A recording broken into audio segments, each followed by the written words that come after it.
Imagine a world where every knife rusts within a week, where surgical instruments corrode right in the middle of an operation, where planes fall from the sky because corrosion has eaten through their parts, and cities drown in filth because water pipes rot faster than they can be replaced. Sound like a post-apocalyptic nightmare? But that's exactly what the world would look like without one unassuming gray rock that most people have never seen or even heard of. This is nickel ore, a material that sparked a revolution quietly without fanfare, but changed absolutely everything around us. Without it, there would be no stainless steel, and therefore, no modern civilization.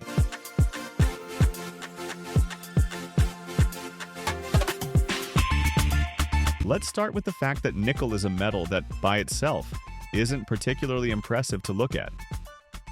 Silvery white, slightly yellowish tint looks like ordinary iron or steel, but its ability to transform the properties of other metals? That's a genuine superpower. Add just 8 to 10% nickel to steel, and it suddenly stops rusting. Completely. You can submerge it in water, acid, keep it in seawater for years, and nothing. This property is so revolutionary it's hard to overstate. Nickel ore looks like unremarkable rock, greenish, brown, or reddish in color depending on the type. The most common types are laterite ores and sulfide ores. Laterites form in the tropics, where rain washes everything out of the rocks except nickel and iron. What you get is a red-brown clayey mass that looks like brick. Sulfide ores appear darker, with a metallic sheen, and often contain copper along with nickel.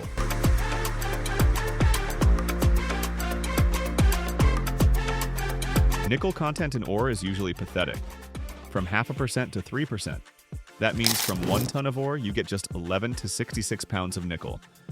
The rest, waste rock, iron, magnesium, silicon, and other elements. So nickel mining operates on a massive scale. To get 1,000 tons of nickel, you need to process around 50 to 100,000 tons of ore. The biggest deposits are in Indonesia, the Philippines, New Caledonia, Canada, Australia. Indonesia is currently leading production, about 40% of global output. The Canadian deposits around Sudbury are some of the richest sulfide ores out there. They formed billions of years ago when a massive meteorite slammed into Earth, melted the rock, and created unique geological conditions.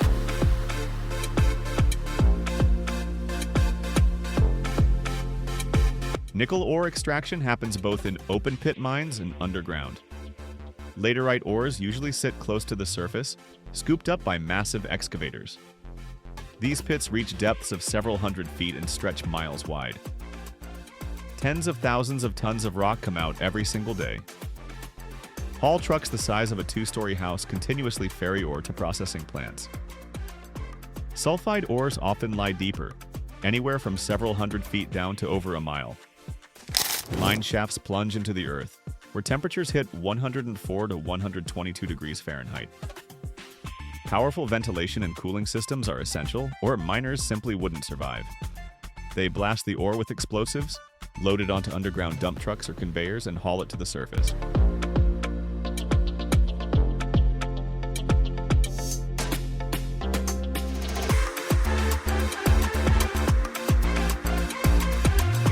Processing lateritic ores means pyrometallurgy, high-temperature operations. The ore gets dried, crushed, and fed into rotary kilns or electric furnaces, where it's heated to around 2,700 degrees Fahrenheit. At these temperatures, nickel reduces from its oxides and alloys with iron, forming ferronickel, an alloy containing 10 to 25% nickel.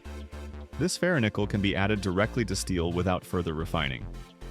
Alternatively, there's hydrometallurgy, treating the ore with hot sulfuric acid under pressure at around 480 degrees Fahrenheit. Nickel dissolves, then it's precipitated from solution as a hydroxide or carbonate, roasted to produce nickel oxide, and finally reduced to metal.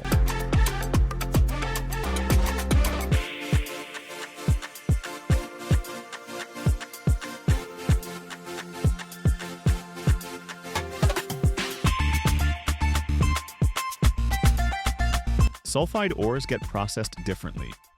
First, the ore is concentrated through flotation. Basically, you crush it into a fine powder, mix it with water and special reagents, then blow air through it. Nickel and copper sulfide particles stick to the bubbles and float up into the foam, while the waste rock settles down. Then the concentrate gets smelted in furnaces at temperatures of 1200 or 1300 degrees. What comes out is matte. That's an alloy of nickel, copper, and iron sulfides. This matte is blown with oxygen in a converter, oxidizing and removing the iron and sulfur. After several stages of converting, you get nickel matte, a mixture of nickel and copper sulfides with minimal impurities that get sent off for refining.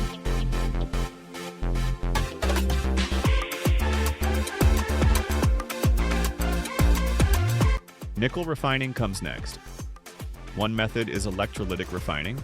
Nickel matte gets dissolved in acid, the solution's cleaned of impurities, then passed through electrolytic tanks. Nickel deposits on cathodes as pure plates, 99.9% purity and higher. Another method is the Mond process, where nickel's first converted into gaseous nickel tetracarbonyl, then decomposed by heating, yielding pure nickel powder or pellets. About 3 million tons of nickel are produced worldwide every year. Around 70% of that goes into making stainless steel. The rest is used for alloying other steels, producing alloys, electroplating, and batteries for electric vehicles. And here's where it gets really interesting: stainless steel. Stainless steel was invented in the early 20th century, almost simultaneously in several countries. Englishman Harry Brearley in 1913 was experimenting with alloys for rifle barrels and accidentally created steel that wouldn't rust. The Germans and French were working on similar alloys too. The basic formula turned out to be simple: iron plus at least 10 to 12% chromium, often with the addition of 8 to 10% nickel. Chromium creates a thin, invisible film of chromium oxide on the steel's surface that protects the metal from corrosion. But chromium steel without nickel is brittle and prone to cracking. Nickel makes it ductile, strong, resistant to impact. The combination of chromium and nickel produces a material that combines the strength of regular steel with the corrosion resistance of precious metals. The most popular type of stainless steel is austenitic type 304 steel, which contains 18% chromium and 8% nickel. It's used everywhere, from sinks to chemical reactors and ship hulls. 316 steel with added molybdenum is even more resistant to aggressive environments: seawater, acids, chlorides. It's used to make equipment for the food and pharmaceutical industries, medical implants, parts for offshore platforms. Without stainless steel, modern medicine wouldn't exist. Surgical instruments, needles, endoscopes, implants, all stainless steel. Imagine surgery with instruments that rust, infections, contamination, patient deaths. Or a food industry with equipment that corrodes and contaminates products. Or chemical plants where reactors get eaten away by acids in months. Every hour, over 1 billion square feet of glass are produced worldwide. But only one of them has clothed a giant that pierced the sky. Imagine a building taller than 3 Eiffel Towers, covered in glass with an area equal to 5 football fields. This is the Burj Khalifa, a symbol of human ambition. But what if I told you that it all started with sand, and a secret recipe that is still kept under wraps? Watch until the end, because something will be revealed that you've never heard of before. A property that turns glass into a source of life in the very heart of the desert.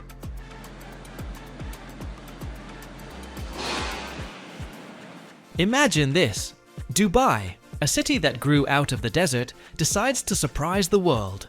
Sheikh Mohammed bin Rashid Al Maktoum, the ruler of Dubai, sought to transform his country into a global tourist destination and reduce its dependence on oil revenues. And so, among ambitious projects, the idea of building a tower taller than anything humanity had ever seen was born. Construction began in 2004, and on January 4th, 2010, the world held its breath as the Burj Khalifa, originally named Burj Dubai, officially opened its doors. The height? A staggering 2,717 feet. That's almost 3 Eiffel Towers stacked on top of each other. 163 floors piercing the sky. The cost of this giant, about $1.5 billion.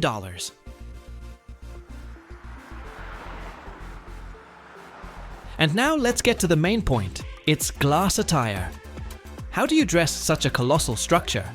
After all, the exterior surface of the Burj Khalifa is covered with glass and metal, and the area of this glazing is, imagine this, equal to the area of 5 football fields, or, to be more precise, about 1,528,000 square feet. That's an incredible number, and each panel had to be not just beautiful, but also functional. Have you ever wondered what it's like to live and work behind glass in a place where the air temperature can reach 122 degrees Fahrenheit? It's a real challenge. Therefore, the architects and engineers from the American company Skidmore, Owings and Merrill faced an incredibly difficult task. They had to create glass panels that would protect from the scorching sun and unbearable heat, yet allow enough light to pass through, and offer incredible views of the Persian Gulf. This is a true engineering feat.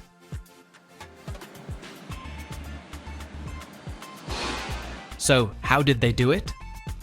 Each glass panel of the Burj Khalifa is a complex multi-layered sandwich. The outer layer is glass-coated with a thin layer of metal. This coating reflects the sun's rays, preventing them from heating the interior. The next layer is an air gap, which serves as additional thermal insulation. And finally, the inner layer is strong laminated glass for safety. Imagine how well thought out every detail had to be. The production process of these panels is a story in itself. The glass for the tower was manufactured at specialized factories, particularly in Syria. Each panel underwent strict quality control. It was tested for strength, resistance to temperature fluctuations, and wind loads. And the winds up there, at that height, can be quite strong. Engineers developed a special window frame design capable of withstanding the extreme weather conditions of the desert. So, how does the creation of one of the more than 26,000 glass panels for the Burj Khalifa begin? It all starts with fire and sand. At the core of everything is ordinary quartz sand of the highest quality, soda ash, and limestone. But don't think it's that simple. The proportions of these components are a trade secret, the first step towards creating super strong and functional glass. This mixture is loaded into a giant melting furnace, the size of a small house. The temperature inside? Over 2,700 degrees Fahrenheit. It's a real inferno, where the loose mixture turns into a red-hot, viscous, dazzlingly orange lava.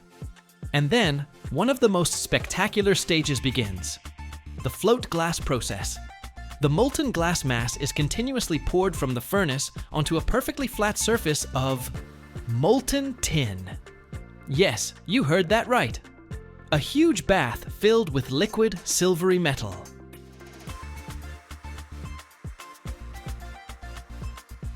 The glass, being lighter than tin, spreads over its surface like oil on water, forming a perfectly smooth, impeccably flat sheet of a given thickness. No distortions, no defects. It's like a fiery river, slowly flowing and solidifying. Then this endless glass ribbon enters a long tunnel for controlled cooling, or annealing. This is a critically important stage. If the glass cools too quickly, internal stress will simply shatter it into pieces. Therefore, over a few hundred feet, the temperature gradually and very slowly decreases. This relieves the stress and makes the glass stable. Now we have a giant sheet of transparent glass. But for the Burj Khalifa, this is not enough. It's time to give it superpowers. The panels are sent to vacuum chambers for the application of a special coating. This is the heart of the technology. In an almost complete vacuum, using a process called magnetron sputtering, the thinnest layers of metals, most often silver, are applied to the surface of the glass. Layer by layer, atom by atom. The thickness of these layers is measured in nanometers.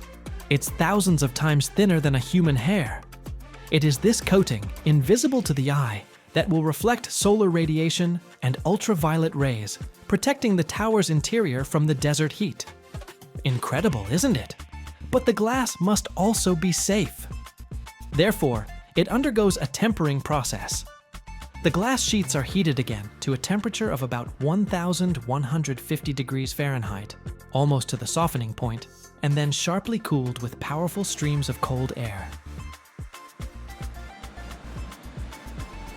This thermal shock creates incredible internal stress.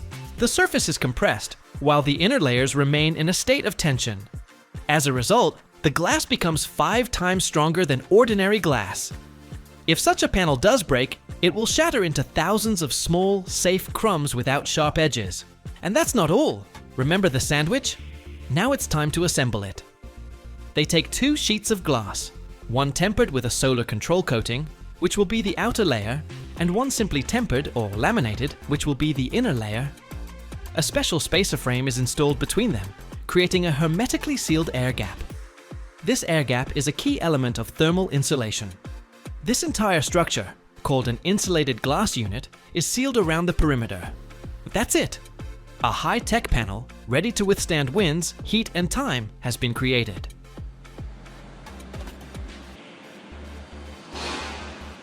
Each such panel undergoes dozens of quality checks. Lasers scan it for the slightest scratches, sensors check for air tightness and coating quality. Only after this does it get a one-way ticket to Dubai, to become part of the sparkling mosaic on the body of the giant. And now imagine the installation. How do you lift and install thousands of these heavy glass panels at a height of hundreds of feet? It was a real choreography on the construction site, where 12,000 workers from different parts of the world worked simultaneously. In total, 22 million man-hours were spent on the construction of the tower. Special cranes lifted the panels to the required floor, and then a team of highly skilled installers, like mountaineers, secured them to the facade. It was a job that required incredible precision, courage, and coordinated actions. An error at such a height is simply unacceptable.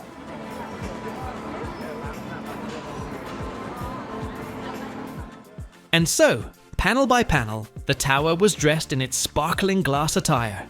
Each element was part of a giant puzzle, perfectly fitted to its neighbor. And the shape of the building? It's not accidental. Architect Adrian Smith was inspired by the shape of the desert flower Hymenacalis, which grows in the region. The Y-shaped floor plan not only maximizes views, but also ensures the stability of the structure. And did you know that the glass of the Burj Khalifa has another amazing property? It collects condensate. In the hot and humid climate of Dubai, this is a real lifesaver. The condensate collection system gathers the moisture that forms on the glass panels and directs it to a special reservoir. This water is then used to irrigate the plants on the complex's territory. Imagine, about 15 million gallons of water a year are collected this way. That's a whole lake. The story of the Burj Khalifa is not just a story about the construction of the tallest tower. It's a tale of human ambition, of the courage to dream and bring those dreams to life. It's a story of how an oasis of technology and innovation can be built in the middle of the desert. Every glass panel that glitters in the sun is a testament to the incredible work of thousands of people who contributed their efforts to create this architectural marvel. So the next time you see photos or videos of the Burj Khalifa, remember this incredible story about how molten sand gives birth to glass, how it is transformed into high-tech panels, and how these panels, one by one, create a sparkling facade that has conquered the sky. It's truly impressive, isn't it? It's a story that inspires and proves, for human genius, nothing is impossible. Every year, billions of square feet of concrete are born in the world, but only a few know about the material that has turned construction on its head. Imagine this. In a single shift, one machine can create almost half a mile of slabs, and the annual output in North America is over 200 million square feet. That's the area of 30 pentagons. How do these lightweight slabs, weighing thousands of tons less, support entire buildings? The secret is hidden in their steel muscles and the mysterious voids inside. Watch till the end, and you'll discover something most people don't even have a clue about.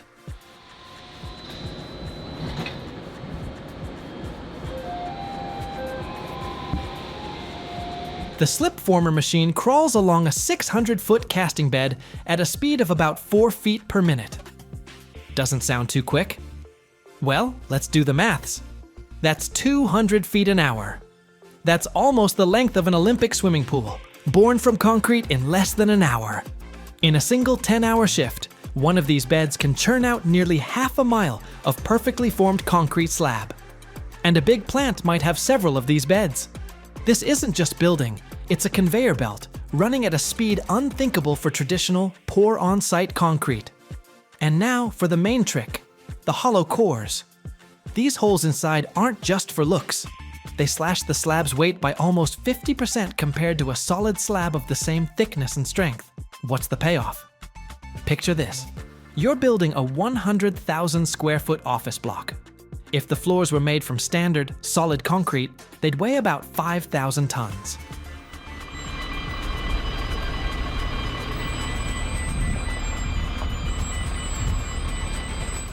But with hollow core slabs, just 3,000 tons.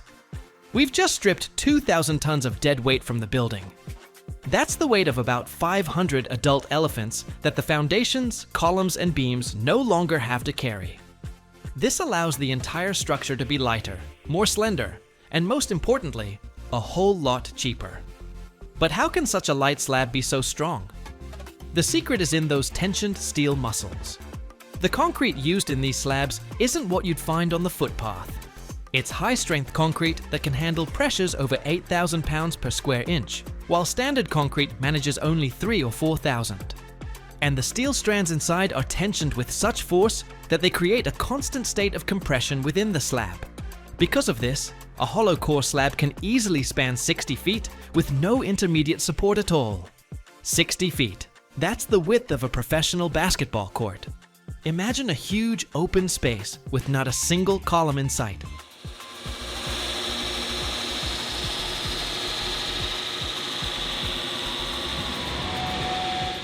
That's exactly why these slabs are a favorite for building car parks, supermarkets, and open-plan offices. Every year, over 200 million square feet of hollow core slabs are produced in North America. The number is just staggering. It's enough area to build 30 colossal buildings like the Pentagon. Every single year. This isn't just a building material. It's an entire industry built on speed, efficiency, and clever use of resources. So these figures aren't just dry data. They're proof that sometimes, to get stronger, you just have to get rid of the unnecessary stuff on the inside. It all starts not in a concrete mixer, but on a massive, perfectly flat runway inside the workshop. This is the casting bed. Imagine a perfectly smooth, polished steel track a few feet wide, but 600 feet long. That's longer than 2 footy fields, end to end.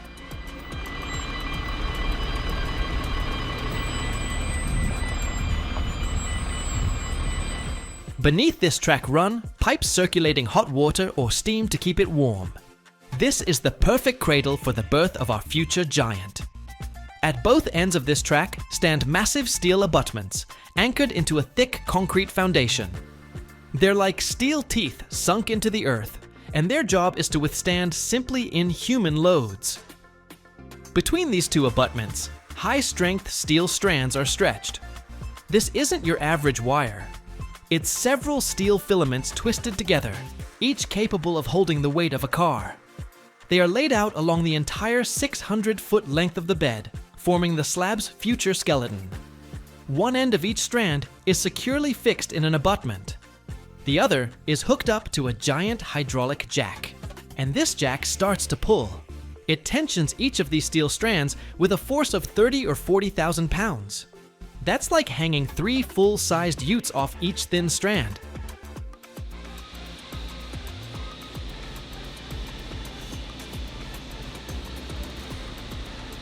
The steel muscles tense up, becoming as taut as the strings of a giant guitar, storing a colossal amount of energy. This is secret number 1, pre-stressing. When the steel skeleton is strained and singing with tension, the star of the show appears, the slip former. This is one of the most incredible machines in the construction world. Imagine a strange, low-slung, self-propelled creature, slowly crawling on rails along our long bed. It has a large hopper on top, which is filled with concrete. But this isn't your typical liquid concrete. It's what's known as zero slump concrete. It's so dry it looks like damp earth. If you picked it up, it wouldn't flow through your fingers. And so, this machine begins its slow journey. Inside, a real marvel takes place. Firstly, the concrete from the hopper is fed downwards, enveloping our tensioned steel strands.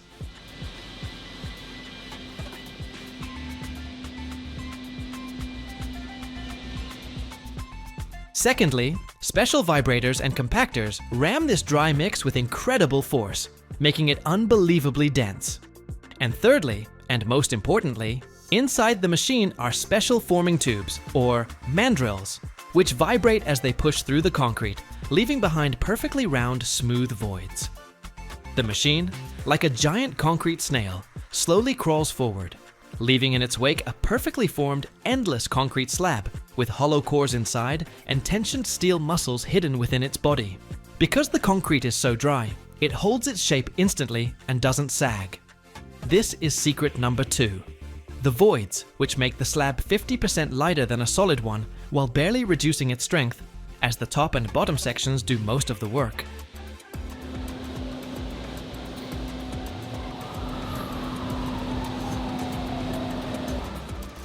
Once the machine crawls to the end of the 600-foot bed, its job is done. But our slab is still green and weak. It's time for a spa treatment. Workers cover the entire length of this concrete ribbon with huge insulating tarps, like blankets. Hot steam is then pumped under these blankets. This creates a sauna effect, which dramatically speeds up the chemical reaction of the concrete curing. Under normal conditions, concrete needs weeks to reach its full strength. But in this hot, humid atmosphere, it achieves the required strength of over 5,000 pounds per square inch in just 12 to 24 hours. When the concrete has set and become hard as rock, it's time for the release. Workers slowly let off the pressure on the hydraulic jacks. The tensioned steel strands, now permanently bonded to the concrete, try to shrink back to their original length. But the concrete won't let them. As a result, this massive compressive force is transferred to the concrete slab itself.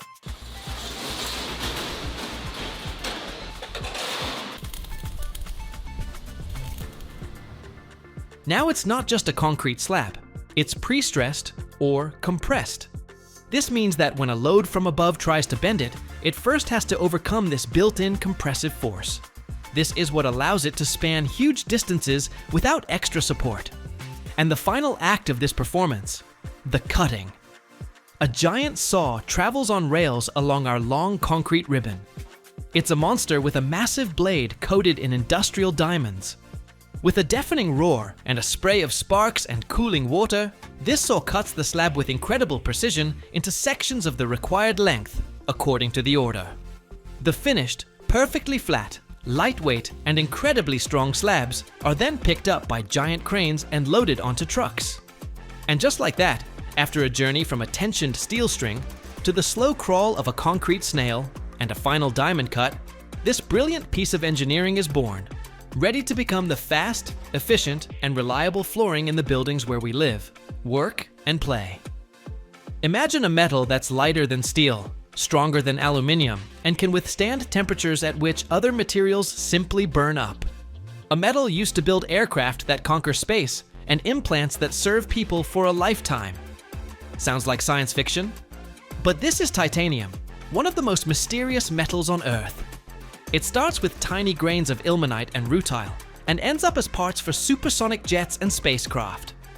But few people know. Behind the gleam of titanium lies a manufacturing secret so dangerous and energy intensive that it's rarely spoken of. If you watch till the end, you'll learn something that will forever change your perception of this metal.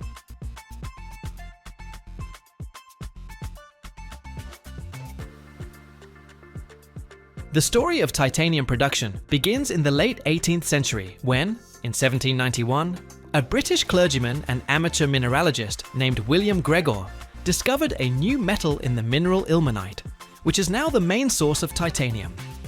Initially, this metal was called menaconite, but later, in 1795, the German chemist Martin Klaproth rediscovered the element in the mineral rutile and named it titanium, in honor of the mythical Titans. giants of ancient Greek mythology.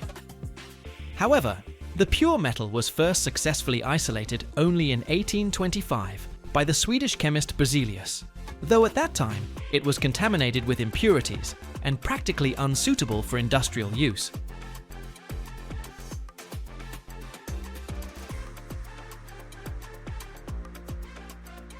The first attempts at industrial production of titanium began only in the 20th century. In 1910, the American chemist Matthew Hunter obtained a small amount of pure titanium, and the real breakthrough came in 1925 when Dutch scientists Van Arkel and de Boer developed a method for producing high-purity titanium, paving the way for its widespread application. From the mid-20th century, titanium production developed intensively, especially in the USA, where the metal became indispensable in aviation, the space industry, and military applications. The production of titanium starts with the mining of titanium-bearing raw materials, mainly the minerals ilmenite and rutile, which contain titanium oxides. These ores are found in placer or lode deposits and are widespread across the globe, particularly in Australia, Canada, China, Norway, and South Africa. After mining, the ore undergoes a complex multi-stage processing.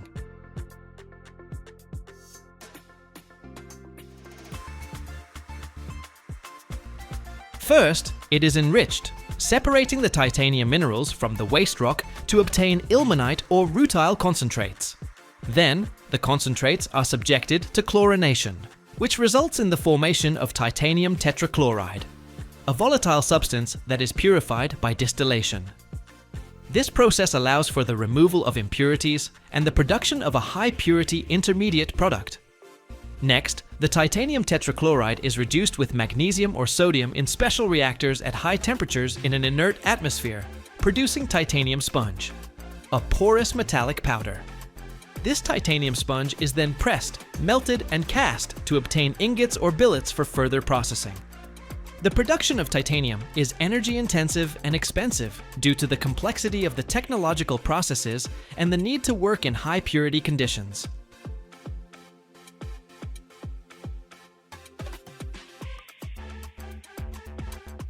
The main industrial method for producing titanium is the Kroll process, which remains the global standard. It involves the chlorination of titanium ore, purification of titanium tetrachloride, and its reduction with a metal, allowing for the production of high-quality metal for aviation, space technology, medicine, and other industries. Thus, titanium production begins with the mining of ilmenite and rutile, goes through complex chemical reactions and physical processing to transform natural minerals into a high-tech metal that combines lightness, strength, and corrosion resistance. The initial stages of titanium production are based on a complex, multi-step technological process that begins with the extraction and preparation of titanium-bearing raw materials, mainly ilmenite and rutile.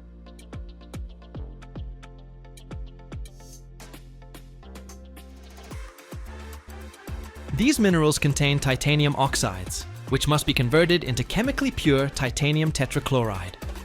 To do this, the titanium ore concentrates are chlorinated in fluidized bed reactors at a temperature of 1,800 degrees Fahrenheit, where carbon and chlorine gas react with the raw material to form titanium and carbon monoxide. This tetrachloride contains impurities of other metals, which are removed by distillation to obtain high-purity technical titanium. The next key stage is the reduction of titanium tetrachloride to metallic titanium. The most common industrial method is the Kroll process, in which titanium tetrachloride reacts with magnesium in a vacuum chamber at high temperature. The result is titanium sponge, a porous metallic powder containing impurities of magnesium and magnesium chlorides. This reaction mass is subjected to vacuum distillation to remove impurities, after which the titanium sponge is pressed and remelted into solid ingots or slabs.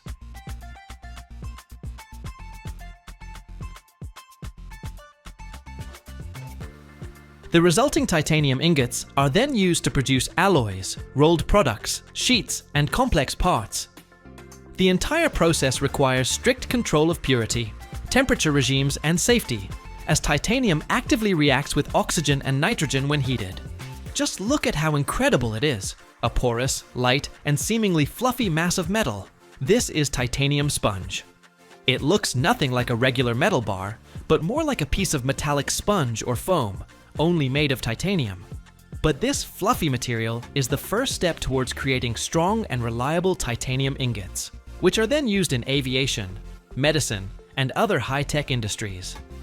First and foremost, titanium ingots can be used to create titanium alloys, mixtures of titanium with other metals that enhance its properties.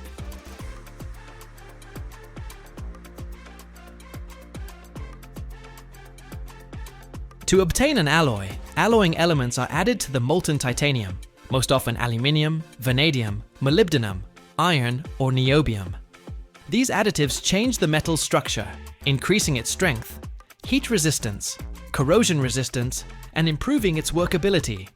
The production of alloys usually takes place in vacuum arc furnaces, where the metal is melted at high temperatures in a protective atmosphere to avoid oxidation. To achieve a homogeneous composition, the alloy is remelted several times, after which it is cooled and prepared for further processing. The next stage is rolling.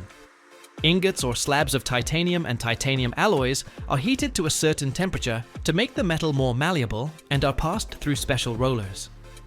Rolling allows for reducing the metal's thickness, giving it the desired shape and size, as well as improving its structure and mechanical properties.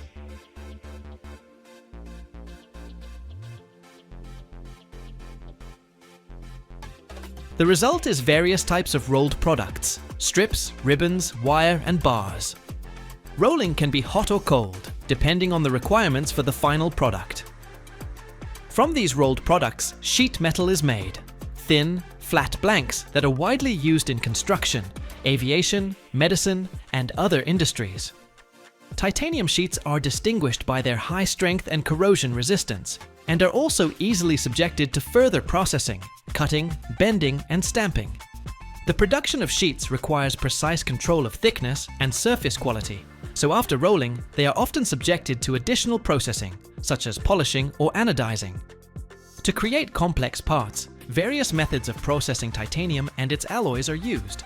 These can include mechanical milling, turning, grinding, as well as modern technologies such as additive manufacturing using laser powder bed fusion.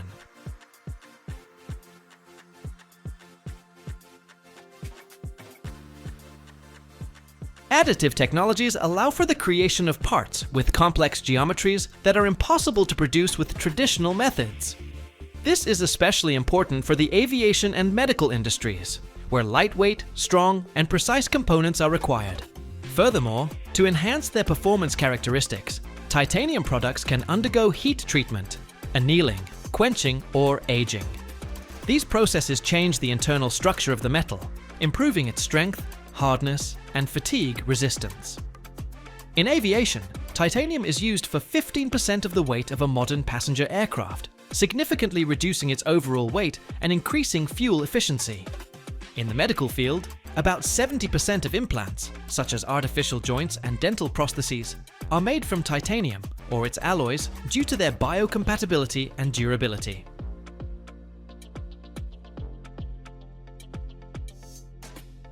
Imagine a magnet so powerful it can lift a weight 1,000 times its own. How can a piece of metal stop a jet engine turbine or become the heart of a Tesla electric motor? The secret lies in rare earth elements, materials that hide more mysteries than gold or platinum. To create a single neodymium magnet, you have to move mountains of ore, melt metal at over 2,700 degrees, and use technologies that resemble alchemy. But there's a detail that almost no one knows about. Watch till the end, and you'll learn a secret that will change your understanding of the power of metal.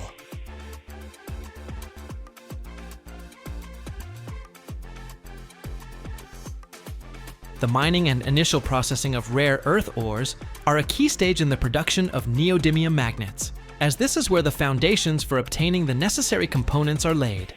This process begins with the large-scale mining of ore, containing the rare earth elements that make up neodymium. In the first stage, the ore is extracted from the earth using various mining methods. This can be either open pit mining or underground mining, depending on the depth and type of the deposit. After extraction, large chunks of ore are delivered to crushing plants. At the crushing plants, the ore undergoes primary crushing. Large boulders of ore pass through a series of crushers that gradually reduce their size into smaller fractions. This is necessary for further effective processing and extraction of valuable components.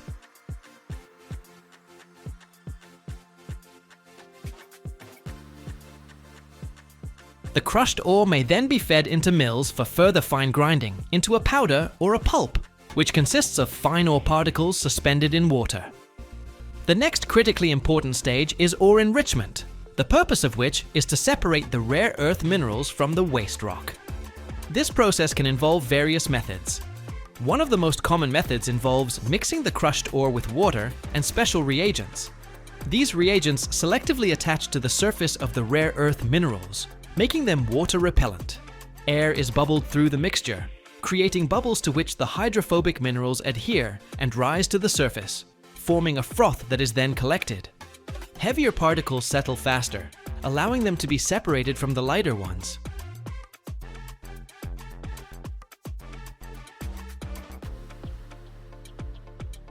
Some rare earth minerals have magnetic properties, which allows them to be separated from non-magnetic components using magnetic separators. After enrichment, a concentrate is obtained, which contains a much higher concentration of rare earth elements. However, this concentrate is still not a pure metal. It requires further chemical processing, which usually includes dissolving the valuable components with acids or alkalis, precipitation, solvent extraction, and ion exchange chromatography. These processes allow for the separation of each rare earth element individually and its purification to a high degree. For example, neodymium is separated from other rare earth elements like praseodymium or samarium.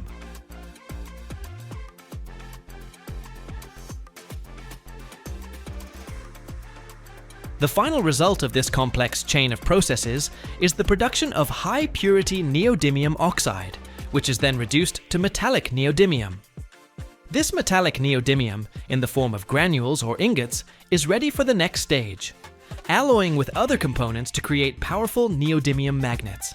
The entire process requires strict quality control and significant energy expenditure, but is absolutely necessary to obtain the raw material for the production of these strategically important materials. After the careful extraction and purification of rare earth elements, particularly neodymium, comes one of the most crucial stages in the production of high-performance neodymium magnets: alloying. This process demands extreme precision and control, as the final microstructure and, consequently, the magnetic properties of the finished material depend on it.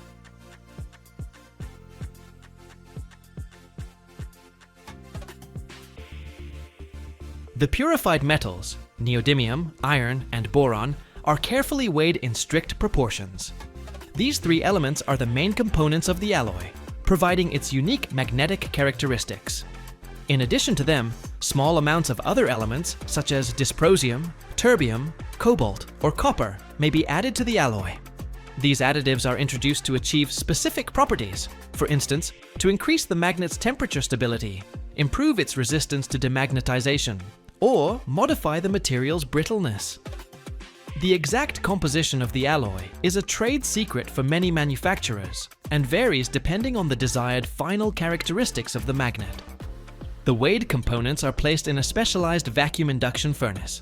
The use of a vacuum is critically important as it prevents the oxidation of the rare earth metals and other components at high temperatures.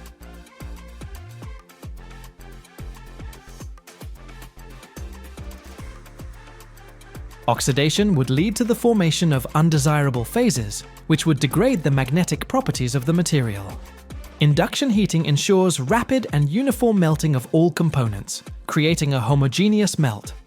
The melting temperature in such a furnace can reach over 2,700 degrees Fahrenheit. After achieving a complete melt and homogenization of the alloy, the stage of rapid cooling, known as the strip casting method, begins.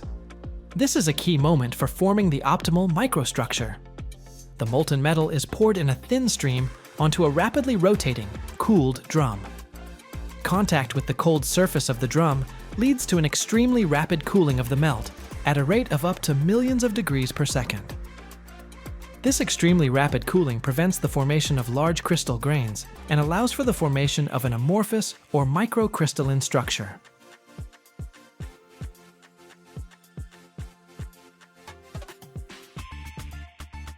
Instead of the typical crystalline structures formed during slow cooling, extremely fine grains are formed. This process is also known as rapid solidification, and it is fundamental to achieving high magnetic properties. The resulting material takes the form of thin, easily crumbled flakes or ribbons. This unique microstructure, with very fine, often anisotropic grains, is the key to the high strength of neodymium magnets. The smaller the grain size, the more difficult it is for the magnetic domains to change their orientation, which provides high resistance to external demagnetizing fields. Thus, the alloying and rapid cooling stage is fundamental for forming the magnetic characteristics that will later be locked in during subsequent production stages.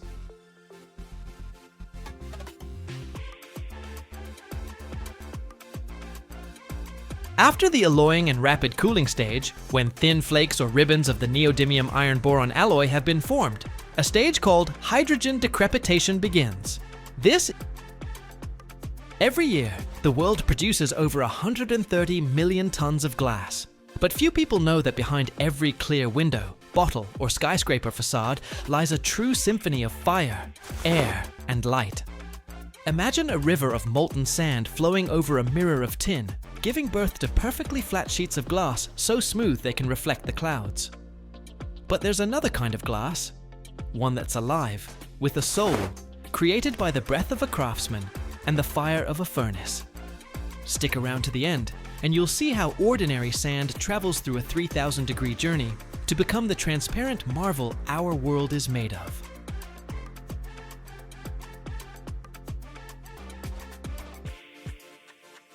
While the vast majority of architectural glass today is born from a perfectly flat, fiery river flowing over molten tin in the float process, the true soul of the material is revealed in the methods that give it character and uniqueness. This journey from a simple transparent sheet to a work of decorative art is a fascinating one. To create glass with individuality that carries the mark of a human touch, craftsmen still turn to techniques that have existed for centuries. A glassblower dips his long, hollow pipe into a furnace where a mass of sand and other minerals boils at 2,000 degrees Fahrenheit. He gathers a honey-like ball of glowing glass on the end of the pipe and, skillfully rotating it, begins to blow air into it. The initial bubble, born from his breath, gradually transforms into an elongated, shining hollow cylinder.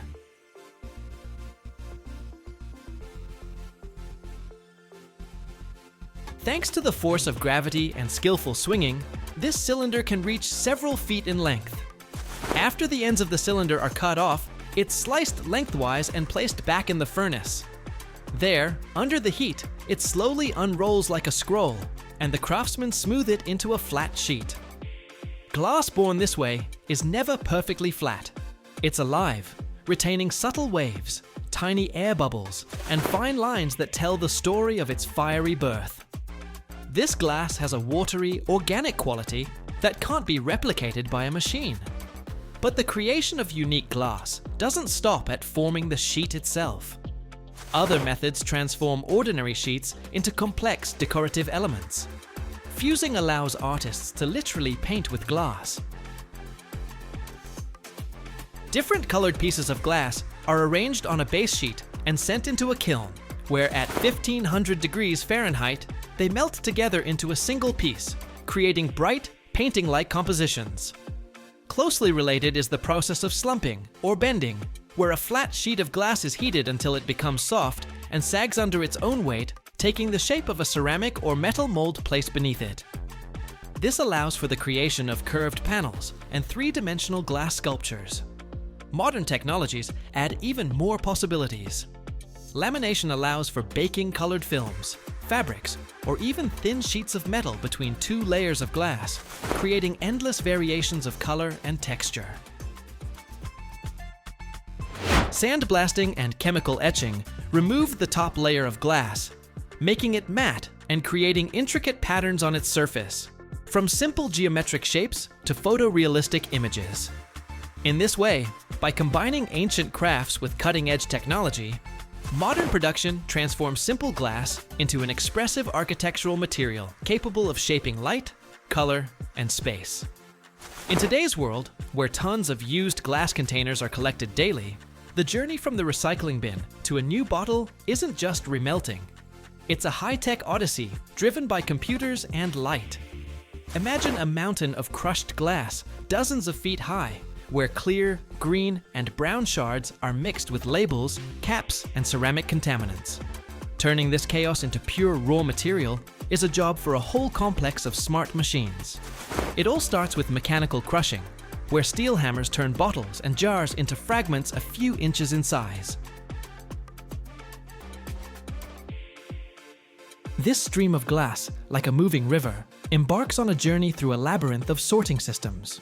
First, powerful magnetic separators pull out any steel contaminants, and then eddy current systems literally shoot aluminum caps and foil into separate containers. Powerful blasts of air blow away light paper labels and plastic residue. But the hardest task is yet to come.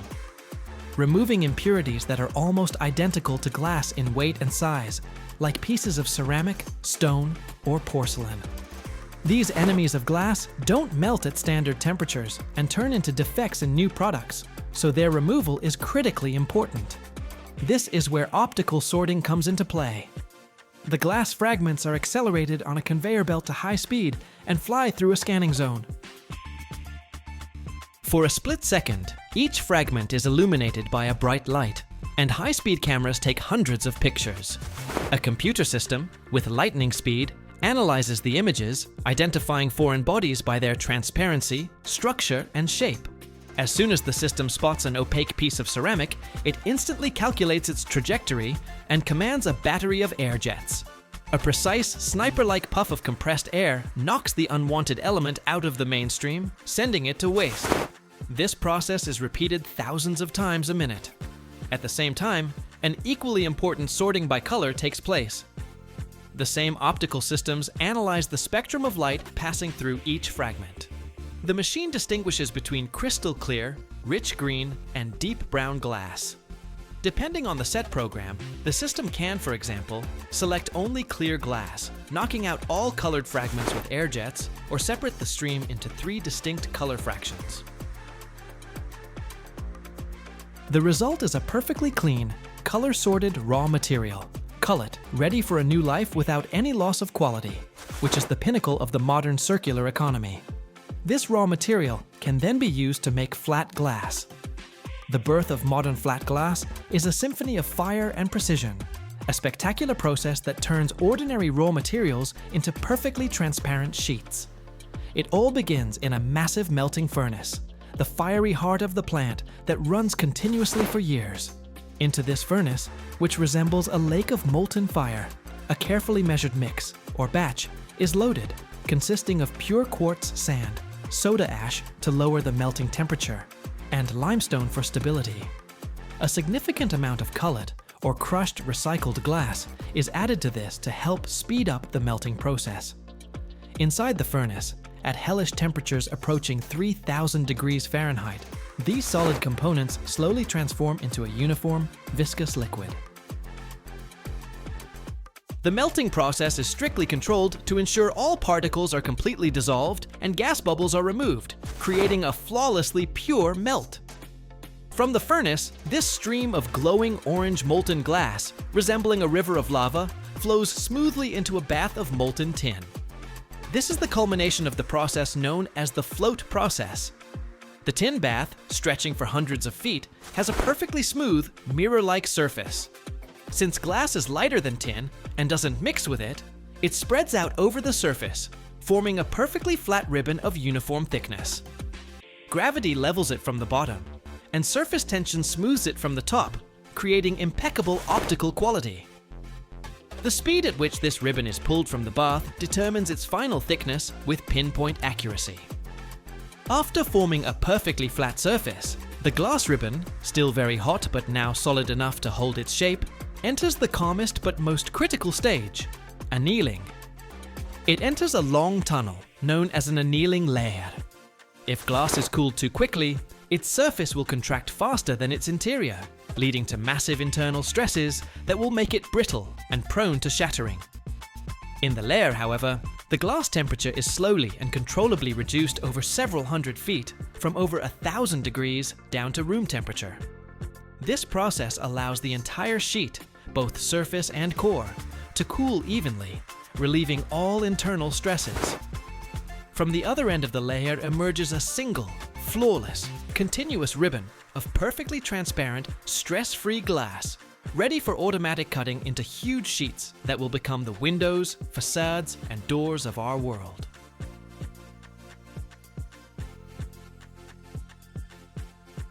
Every year, the world lays down over 1 billion tons of asphalt, the material that modern civilization would literally grind to a halt without. But few people know that every foot of road is the result of a complex alchemy of stone, fire, and oil. It all starts with an explosion in a quarry and ends with a hot black mass steaming under the wheels of a roller. In this video, you'll see how asphalt is born, from blasting rock to the final roller that polishes a new road. And if you stick around to the end, you'll learn a secret that most drivers don't even know exists. Almost nothing goes to waste. That crushed old asphalt is then added to the new mix back at the plant. On average, new asphalt laid on our roads contains about 22% recycled material. The payoff here is huge, both economically and for the environment. First, it drastically cuts down on the need to quarry new stone and produce new bitumen, which saves natural resources and energy. Second, it makes the final product cheaper, saving billions of dollars from road maintenance budgets. So, every car trip you take is a journey on a complex piece of engineering that not only withstands massive loads, but is also a prime example of an industrial ecosystem where the old is constantly reborn into the new, closing the loop and making the country's infrastructure a little more sustainable.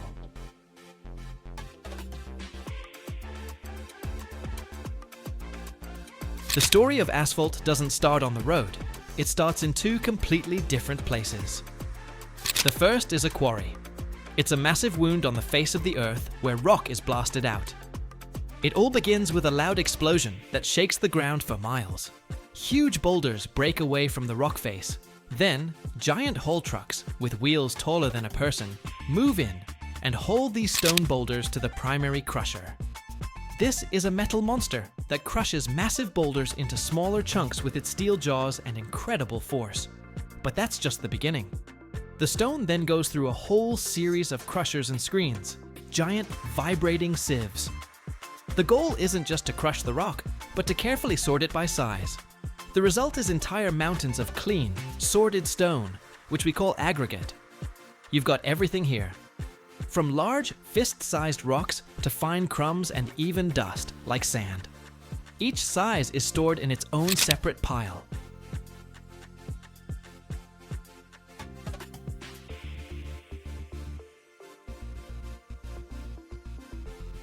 It's like in your kitchen, where you have flour, sugar, and salt, each ingredient separate, waiting for its turn.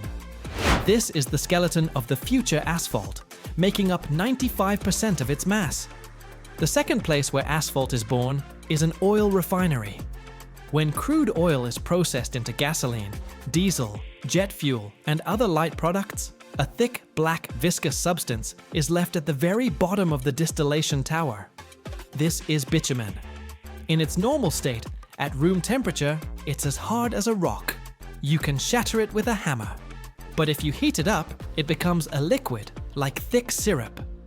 It's this property, being solid when cold and liquid when hot, that makes it the perfect glue for our stone skeleton. Bitumen is the soul of asphalt. It's black heart that holds everything together.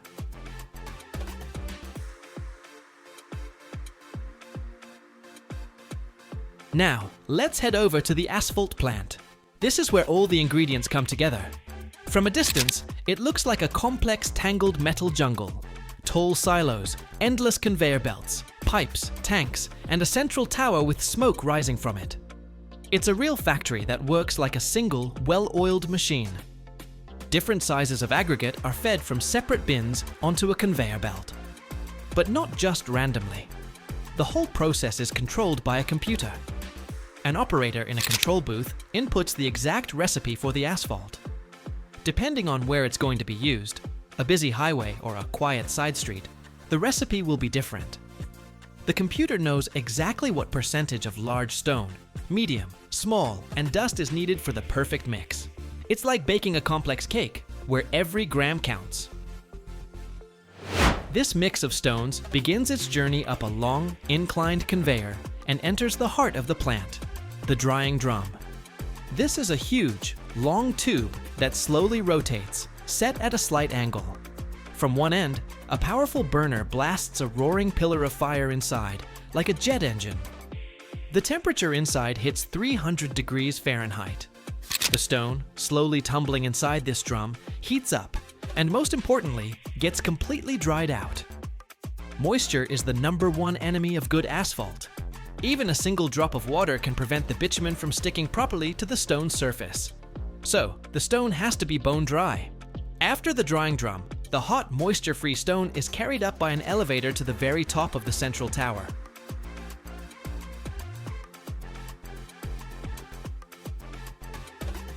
There, it passes through another set of screens for a final quality check on the sorting, and then falls into hot storage bins. Meanwhile, in special insulated tanks, our black glue, the bitumen, is being heated up. It's also brought to a high temperature to make it fluid and runny. And now comes the climax. The computer gives another command. A weighhopper, with incredible accuracy, measures out the required amount of hot stone of each size from the different bins. Then, a precisely measured amount of hot liquid bitumen is sprayed into this superheated stone mix. This entire mass, stone and bitumen, is dropped into a mixing chamber called a pug mill. It's like a giant kitchen mixer, but instead of whisks, it has 2 powerful shafts with metal paddles. These paddles churn the hot mass with enormous force, and in less than a minute, every single stone, every grain of sand, is coated in a thin, shiny film of black bitumen. Out of the chamber comes the finished asphalt, a uniform, steaming black mass with a characteristic oily smell. Now this hot, freshly made product needs to be stored until it's shipped out. It's lifted and dumped into special insulated storage silos. They're like giant thermoses that can keep the asphalt hot for many hours, sometimes even days. Dump trucks pull up under these silos. With a loud clang, a gate opens and several tons of hot asphalt pour into the truck's bed with a roar and a cloud of steam. The bed is always covered with a tarp to keep that precious heat in during transport to the paving site. At the construction site, the final act begins. The dump truck slowly unloads the hot mix into the hopper of a special machine, an asphalt paver. This machine, moving forward slowly, evenly spreads the asphalt over the road surface, forming a perfectly level layer of a specific thickness. At the back of the paver is a heavy, heated plate called a screed. It does the initial compaction and gives the surface its first pass of smoothness, but the asphalt is still soft and loose. To make it strong, it needs to be compacted. Right behind the paver follows a whole team of heavy road rollers. First come the large steel drum rollers, which use their immense pressure to squeeze the air out of the asphalt mix and force the stones to lock together tightly. Then, pneumatic tire rollers might be used, which knead the surface, making it even denser. And in the final stage, smooth steel drum rollers pass over it again to give the road its final, smooth finish. As the asphalt cools, the bitumen turns from a liquid back into a solid. It permanently glues all the stones together, turning the loose mix into a strong, waterproof monolith. After a few hours, the road that was recently hot and soft becomes hard and ready for traffic. And that's the whole point. From the explosion in the quarry to the heavy roller on the road, every stage of this process is designed to create a durable, reliable surface that will withstand thousands of cars every single day.